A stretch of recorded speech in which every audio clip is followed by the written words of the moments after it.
함께 보셔야 할 말씀은 구약성경 창세기 49장입니다. 오늘 말씀기 본문은 창세기 48장과 49장인데 다 살펴보기는 좀 제한이 되어서 49장 중에 1절부터 12절까지 봉독한 이후에 49장 위주로 내용을 좀 살펴보도록 하겠습니다. 구약성경 창세기 49장 1절부터 12절까지 말씀, 구약성경 78면 전후를 보시면 되겠습니다. 1절부터 12절까지 함께 봉독합니다. 야곱이 그 아들들을 불러 이르되 너희는 모이라. 너희가 후일에 당할 일을 내가 너희에게 이르리라. 너희는 모여 들으라. 야곱의 아들들아, 너희 아버지 이스라엘에게 들을지어다. 르우벤아, 너는 내 장자요 내 능력이요 내 기력의 시작이라. 위풍이 월등하고 권능이 탁월하다마는 물의 끓음 같았은즉 너는 탁월하지 못하리니 내가 아버지의 침상에 올라 더럽혔음이로다. 그가 내 침상에 올랐었도다.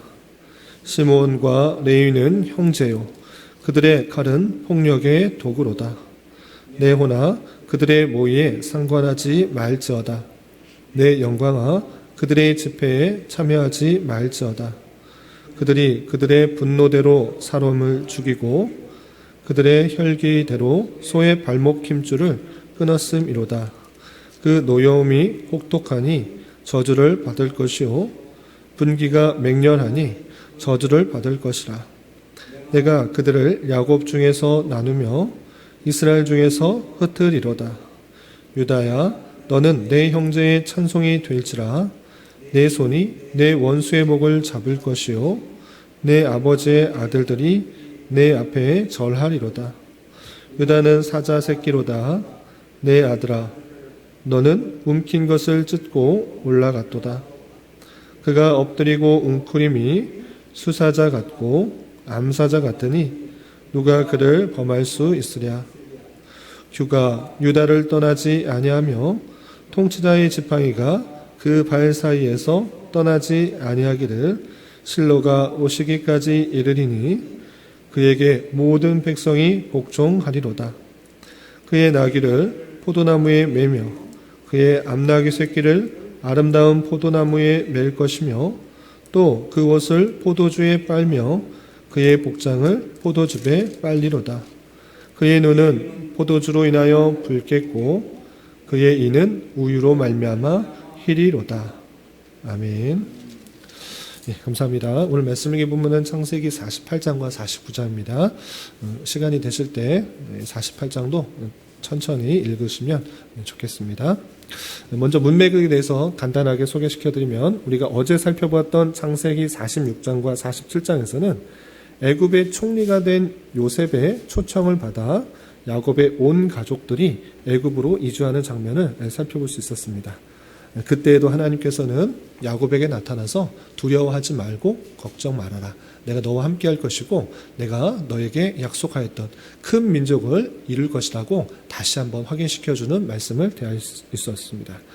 그리고 요셉 또한 애굽에서 영원히 살 것이 아니라 잠시 있다가 다시 가나안 땅으로 돌아갈 것을 알기 때문에 애굽의 좋은 땅에 사는 것이 아니라 그들과 함께 풍부하고 넉넉한 곳에 사는 것이 아니라 그들과 따로 떨어져 살게 하기 위해서 우리는 선대부터 계속 목축을 하는 사람입니다 라고 말하도록 하였고, 그 말하는 것에 따라서 고센 땅, 애굽에서 가장 이스라엘과 가까운 고센 땅에 머물도록 하여서 언제든지 이스라엘로 되돌아갈 수 있다라는 사실들을 계속적으로 기억하며 살도록 했던 그 말씀을 대할 수 있었습니다.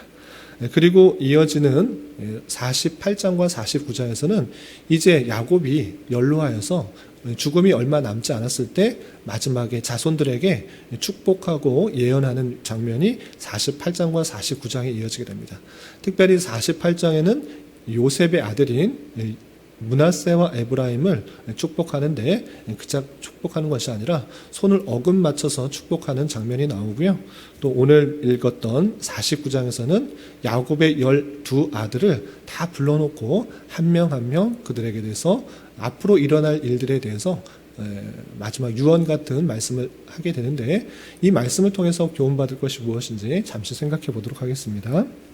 우선 49장 1절에서 보면 야곱이 아들들을 불러 이르되 너희는 모이라, 너희가 후일에 당할 일을 내가 너희에게 이르리라 하면서 이제 죽음이 얼마 남지 않았다라는 것을 알면서 하나님께로 받은 그 마음 속에서 각각 아들들에게 앞으로 일어날 일을 유언처럼 하게 되는 것입니다. 그런데 그 유언이 단순히 이렇게 됐으면 좋겠다라는 희망상을 받던 것이 아니라 하나님께서 앞으로 일어날 일들을 야곱에게 미리 알려주고 그것을 깨달아 야곱이 선포적으로 선언적으로 그 일들을 말하는 것을 알 수 있습니다. 그 내용도 하나하나 좀 살펴보도록 하겠습니다. 우선 3절에서 보면 첫째 아들에 대해서 이렇게 표현하고 있습니다. 첫째 아들 루우벤인데, 루우벤아 너는 내 장자요 내 능력이요 내 기력의 시작이라 하면서 루우벤이 야곱의 첫째 아들로서의 그 지위가 아주 뛰어나다라는 것을 알 수 있습니다. 그런데 그것이 뛰어났음에도 불구하고 장자의 특권이 있음에도 불구하고 그것을 온전히 누리지 못한다라는 내용이 이어지고 있습니다. 계속해서 보시면 위풍이 월등하고 권능이 탁월하다마는 물의 끓음 같았은즉 너는 탁월하지 못하리니. 원래적으로는 탁월하고 물의 권능이 뛰어난 그런 모습이 있지만 그렇게 되지 못할 것이다 라고 표현하고 있습니다. 왜 그러한가 라고 이유에 대해서 살펴보면 4절 중반절에 내가 아버지의 침상에 올라 더럽혔음이로다. 그가 내 침상에 올랐었도다 라고 하면서 루벤이 장자였음에도 불구하고 야곱의 첩이었던 빌하에게 동침하였던 그 사건들을 기억하고 있는 것입니다. 첩의 빌하의 동침은 사건을 가지고 장자의 그 권한들이 다 빼앗기게 될 것을 이렇게 표현하고 있는 것입니다. 원래 고대에 있어서 장자의 특권이 있기 때문에 재산도 나머지 아들보다 훨씬 더 많이 가질 수 있었고 또 아버지의 축복을 받아 더 자손들이 번성할 수 있는 그런 권한이 있음에도 불구하고 빌하의 그 사건으로 말미암아 야곱은 그 르우벤을 축복하지 않고 오히려 저주하는 것입니다. 많은 능력과 권한을 행할 수 있었으나 그렇게 되지 못할 것을 예언하고 있는 것입니다. 이 예언이 실제적으로 일어나서 르우벤이 가졌던 땅이나 자손들이 그렇게 많지 않은 것을 볼 수 있습니다. 그 뒤에 이어지는 그 자손의 축복은 요셉에게 받게 되고 요셉이 받게 되고 그리고 장자의 특권, 지휘권, 지도권은 누구에 갔느냐라고 할 때 조금 뒤에 이어서 나오는 네 번째 아들인 유다가 갖게 됩니다. 그래서 르우벤이 갖고 있었던 장자의 특권은 다 잃어버리게 되고 자손의 축복은 요셉이 받게 되고 그리고 장자의 특권이라고 할 수 있는 지도권은 유다에게 넘어가는 그 모습들을 보게 됩니다. 르우벤이 빌하와의 그 동침 사건으로 말미암아 저주의 내용을 받은 그 내용을 살펴볼 수 있습니다. 그리고 계속해서 5절에서 보면 시므온과 레위에 대해서 유언을 남기게 됩니다. 계속해서 보시면 5절 시므온과 레위는 형제요 그들의 칼은 폭력의 도구로다 라고 표현하고 있습니다. 그래서 6절 7절 계속해서 보면 내 호나 그들의 모의에 상관하지 말지어다. 내 영광아 그들의 집회에 참여하지 말지어다. 그들이 그들의 분노대로 사람을 죽이고 그들의 혈기대로 소의 발목 힘줄을 끊었음이로다. 그 노여움이 혹독하니 저주를 받을 것이요 분기가 맹렬하니 저주를 받을 것이라. 내가 그들을 야곱 중에서 나뉘며 이스라엘 중에서 흩으리로다 라고 표현했습니다. 마찬가지로 시므온과 레위도 그들에게 축복을 선언하기보다는 저주와 같은 말씀을 하고 있습니다. 어떤 저주의 내용이었습니까? 7절 보시면 내가 그들의 야곱 중에서 나누며 이스라엘 중에서 흩으리로다. 마지막 자녀에게 주는 그 말씀이 야곱 중에서 나눌 것이고 이스라엘 중에서 흩을 것을 표현하고 있습니다. 쉽게 말해서 너에게는 땅을 주지 않겠다. 너희는 흩어져서 살게 될 것이다. 이렇게 말하고 있는 것입니다. 그 원인에 대해서도 밝히고 있는데 그것은 그들의 칼은 폭력의 도구였고 또 그 노여움이 혹독하였다라고 표현하고 있습니다. 실제적으로 시므온과 레위는 어떤 일을 행했습니까? 창세기에서 살펴봤을 때 야곱이 하나님의 말씀에 따라 가나안 땅으로 베델로 오는 중에 좀 여유를 부렸습니다. 형과도 화해를 하였고 다 마음이 풀어졌기 때문에 바로 베델로 와서 하나님께 제사를 드려야 됐으나 그러지 않고 세겜에 잠시 머물렀습니다. 세겜에 머물러 있다가 그의 야곱의 딸인 디나가 세겜에 있는 여인들을 보러 가다가 세겜으로부터 하몰의 아들인 세겜으로부터 강간을 당하게 된 것입니다. 그 일을 복수하기 위해서 시므온과 레위는 어떻게 했습니까? 그 세겜의 족장, 그 부족들에게 다 할례를 행하게 하고 몸이 불편할 때 칼을 들고 그 세겜뿐만 아니라 그의 부족들을 다 죽였던 것입니다. 이렇게 칼로서 자신의 분노를 행했던 그것들을 근거로 하여서 너는 땅을 얻지 못할 것이다 이렇게 예언하고 있는 것입니다. 야곱 중에서 나뉘게 될 것이고 이스라엘 중에서 흩으리로다 라고 표현하고 있습니다. 이 내용이 실제적으로 어떻게 됐습니까? 레위는 가나안 땅에서 땅을 얻을 수 있었습니까? 얻지 못했습니다. 분깃을 받지 못했습니다. 물론 제사장으로 제사를 지내는 그런 역할로서 일들을 행했지만 어떤 땅도 분깃으로 받지 못하는 그런 일들이 실제적으로 일어났습니다. 시므온은 어땠습니까? 시므온도 어떤 분깃도 받지 못했습니다. 그 한 지파에 요셉의 지파에 유다의 지파에 그 한 중에서 시므온이 살게 되는 그 모습들을 볼 수가 있는 것입니다. 이 예언들이 실제적으로 실행되는 그 모습들을 또 살펴볼 수가 있는 것입니다. 그리고 8절에서 보시면 유다에 대한 내용들이 있는데 유다에 대해서는 아주 큰 축복의 내용들이 나오습니다. 어떤 내용이 나오는지 보시면 8절 너는 내 형제의 찬송이 될지라 내 형제의 찬송이 될 것이다. 형제들이 다 너를 찬송하게 될 것이다 라고 예언하고 있는 것입니다. 또한 내 손이 내 원수의 목을 잡을 것이요 내 아버지의 아들들이 내 앞에 절할 것이다. 모든 사람들이 너를 따를 것이고 절할 것이고 높일 것이다 라고 하고 아주 중요한 말씀 중에 하나 내 원수의 목을 잡을 것이다 라고 표현하고 있습니다. 원수의 목을 잡는다. 이것은 창세기 3장부터 내려오는 그 대적의 문을 취하고 또 뱀의 머리를 상하게 할 그 메시아가 이로부터 나올 것을 예언하는 그런 말씀입니다. 그 예언이 유다를 통해서 이어질 것이다 라고 표현하고 있습니다. 장자로부터 이어지는 것이 아니라 유다로부터 이어지는 놀라운 사실들을 우리는 깨닫게 되는 것입니다.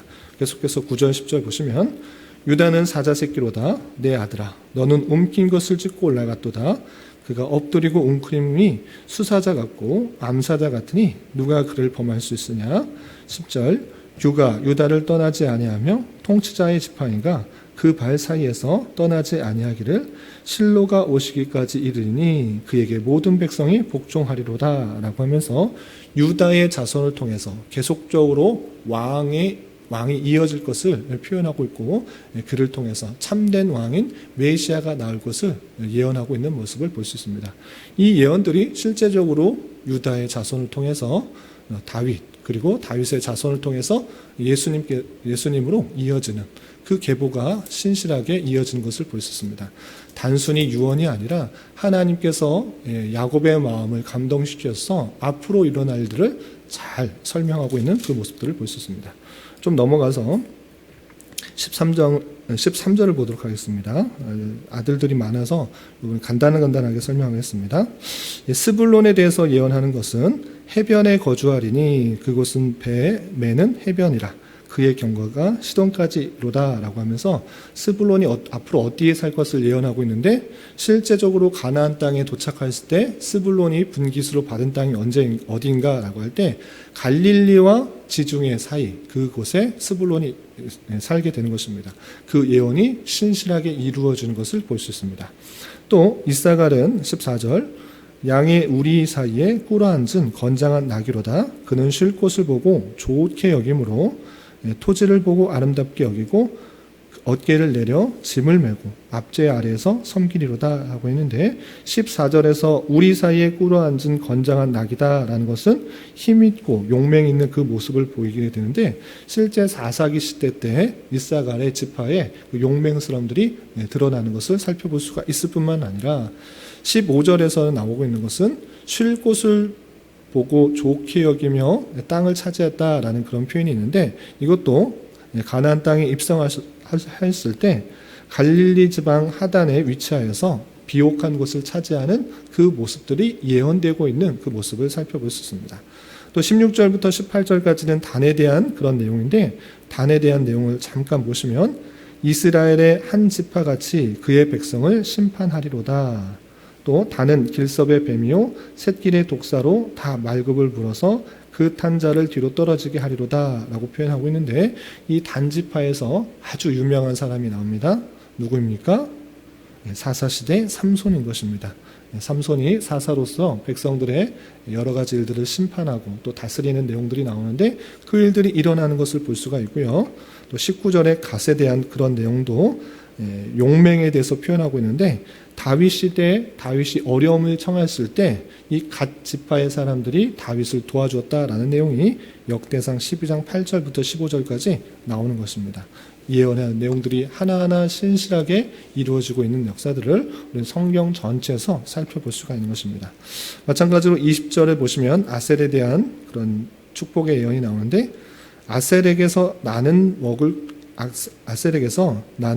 것을 기름진 것이 아셀에게서 나는 먹을 것은 기름진 것이로다. 그가 왕의 수라상을 차리리로다 라고 표현하고 있는데, 실제로 아셀이 차지한 가나안 땅에서의 지역은 아주 비옥했기 때문에 솔로몬의 이야기를 보면 솔로몬 때에 두로에게 그 목재를 사고 그 두로에게 먹을 것을 보내게 되는데, 아셀 지파에서 나는 곡식들을 주었다라는 그런 내용이 있습니다. 그만큼 아셀에서 나는 그 곡식물이, 농작물들이 아주 기름진 것을 살펴볼 수가 있게 되는 것입니다. 21절 납달리의 내용도 마찬가지로 전쟁의 승리에 대한 그 내용들이 나오는데, 이것은 가나안과의 전쟁에서 승리하는 모습들로 잘 드러나고 있고, 마지막 22절 요셉에 대한 내용도 무성한 가지 곧 샘 곁에 무성한 가지라 그 가지가 담을 넘었도다 라고 하면서, 가지가 담장을 넘어서 뻗치는 것 같이 그의 자손이 아주 많아질 것을 표현하고 있는데, 그 내용이 정말 실제적으로 일어나서 요셉의 지파에서는 므낫세와 에브라임 두 지파로 나누어서, 에브라임은 북쪽에 아주 큰 영향력이 있는 그런 지파로서의 역할들을 해놨고, 또 므낫세도 마찬가지로 큰 지파를 이루는 그 모습을 볼 수 있습니다. 이렇게 12아들에 대해서 한 명 한 명 들어서 예언하는 그 말씀들이 단순히 그냥 이렇게 되었으면 좋겠다라고 하는 희망사항 정도가 아니라, 하나님께서 야곱의 마음을 감동시켜 주셔서 앞으로 일어날 일들에 대해서 말하게 되고, 그 일들이 실제적으로 성경을 보면 하나하나 이루어지는 것을 볼 수 있습니다. 당장에는 몇 년 뒤에 일어날 일뿐만 아니라 앞으로 메시아가 어떻게 누구를 자손을 통해서 올 것인지까지 쭉 모든 것을 다 예언하고 있는 그 말씀을 통해 우리는 무엇을 깨달아야 되는가라고 할 때, 하나님께서 그 야곱을 감동시켜서 말씀하신 내용들이 신실하게 이루어지고 있다라는 사실을 우리는 잘 깨달아야 될 것입니다. 성경 전체의 내용을 통해서 하나님께서 약속하신 말씀은 반드시 이루어지는 걸 알아 우리는 어떠한 자세로 살아가야 되는가라고 할 때, 새로운 계시를 찾아서 또 나가는 것이 아니라 이미 주신 하나님의 말씀이 무엇인지를 잘 깨달아 우리가 무엇을 깨닫고 무엇을 알면서 이 세상을 살아가는지를 깨달아야 되는 것입니다. 하나님께서 이미 성경을 통해서 우리가 깨달아야 될 것, 그 알아야 될 것, 모든 것을 이미 주셨던 것입니다. 그 말씀을 더욱더 깊이 깨닫고 잘 살피고 교훈받아 우리의 주어진 삶에서 힘있게 날아갈 수 있는 그런 자세로 삶을 살아가야 될 것이고, 또 한 가지 또 도전을 드리자면, 앞서서 마지막 유언을 하는 가운데 있어서 물론 축복의 말씀을 전해주는 그런 자녀들도 있었지만 저주의 내용을 하는 그런 자녀들도 있었습니다. 루벤과 시므온과 레위, 이 자녀들에게는 저주와 같은 말씀을 했습니다. 너는 장자지만 많은 것을 갖고 있는 뛰어난 사람이지만 그렇게 탁월하지 못하게 하겠다라고 표현하고 있습니다. 왜 그랬습니까? 그가 누려야 될 지위에 있어서 범죄하였기 때문에, 자기의 첩과 동침하는 그런 일을 벌였기 때문에 난 그렇게 하지 않겠다라고 했던 그 모습을 볼 수 있었습니다. 마찬가지로 시므온과 레위도 자신의 여동생이 그렇게 욕보인 것을 대해서 참지 못하고 칼로써 사람들을 무참히 죽여버리는 그런 일들을 벌였기 때문에 그것으로 근거하여서 땅을 얻지 못하게 하겠다라고 하셨던 그 모습들을 살펴볼 수가 있는 것입니다. 마찬가지로 우리가 참으로 복을 누릴 만한 존재이긴 하지만 그 복을 누리는 데 있어서 그렇게 하나님께서 원하시는 삶이 아니라 범죄함으로 그 복의 지위를 잃어버릴 수도 있겠구나라는 사실들을 잘 깨달아야 될 것입니다. 우리의 욕심과 혈기, 잘못된 그 마음 가운데 죄악을 저짐으로 말미암아 하나님께서 주시려고 하는 그런 복들을 혹여나 누리지 못하는 그런 안타까운 일이 없어야 될 것입니다. 그래서 우리의 삶을 삼가 조심하여서 하나님께서 원하시는 삶을 살아가기 힘써야 될 것이고 우리 안에 있는 다양한 죄성과 연약함들의 죄악들을 범하지 않도록 더욱더 힘써야 될 것입니다. 하나님께서는 늘 우리에게 풍성한 것들로 전해주시고 또 누리시길 원하는데 우리의 죄악들로 말미암아 그런 것들을 누리지 못하는 일이 없을 수 있도록 삼가 힘써야 될 것입니다. 오늘 하루 살아가실 때 또 남은 한평생 살아가실 때 이미 허락하신 그 하나님의 말씀에 따라 우리가 힘있게 살아갈 수 있도록 할 수 있어야 될 것이고 여러 가지 죄악들을 삼가 조심하여서 하나님께서 주시는 복들을 잘 누릴 수 있어야 될 것입니다. 이런 은혜가 저와 여러분 우리 모두에게 있기를 진심으로 기원합니다. 기도하겠습니다. 하나님 아버지 감사합니다. 오늘 말씀을 통해서 야곱이 아들들에 대한 마지막 예언의 말씀을 남기고 또 숨을 거두는 말씀을 대하였습니다. 이런 말씀을 대하는 자로서 하나님의 영감으로 주어진 아들들에 대한 예언이 실제적으로 이루어졌음을 바라보게 하여 주시고 하나님의 주권적인 섭리 안에서 이 세상이 통치되어감을 늘 생각하게 하여 주시고 하나님께서 주신 말씀에 더욱더 깊이 묵겨 그 말씀대로 살아가게 하여 주시며 그럼에도 불구하고 하나님께서는 행한 것에 따라 보응하시는 말씀을 보시며 삼가 조심하여 하나님께 저주와 같은 일들이 일어나지 않게 하여 주시고 선하고 복된 일들로 가득 찬 삶을 살아갈 수 있도록 인도하여 주시옵소서. 주님, 교회 내 육체의 질병과 정신적 연약함으로 병원의 도움을 받는 여러 지체 있사오니 주님 지켜주시고 건강하게 잘 회복되고 치유되게 인도하여 주시며 직장과 사업장의 문제로 가족의 전도와 학업을 위해 주님께 간절히 부르짖며 나아가는 여러 지체들이 있사오니 주님 그들과 함께하여 주시사 우리의 기대와 바람보다 훨씬 더 풍성한 것으로 채워주시는 하나님을 깊이 경험할 수 있는 기회 되도록 인도하여 주시옵소서. 이 시간 한 주간의 삶을 올려드리며 각자 간절히 간구하는 기도 제목 주님께서 들으시고 가장 선한 것들로 응답하여 주시옵소서. 예수님의 이름으로 기도 올려옵나이다. 아멘. 주기도문 하시겠습니다. 하늘에 계신 우리 아버지, 아버지의 이름을 거룩하게 하시며 아버지의 나라가 오게 하시며 아버지의 뜻이 하늘에서와 같이 땅에서도 이루어지게 하소서. 오늘 우리에게 일용할 양식을 주시고 우리가 우리에게 잘못한 사람을 용서하여 준 것 같이 우리 죄를 용서하여 주시고 우리를 시험에 빠지지 않게 하시고 악에서 구하소서. 나라와 권능과 영광이 영원히 아버지의 것입니다. 아멘.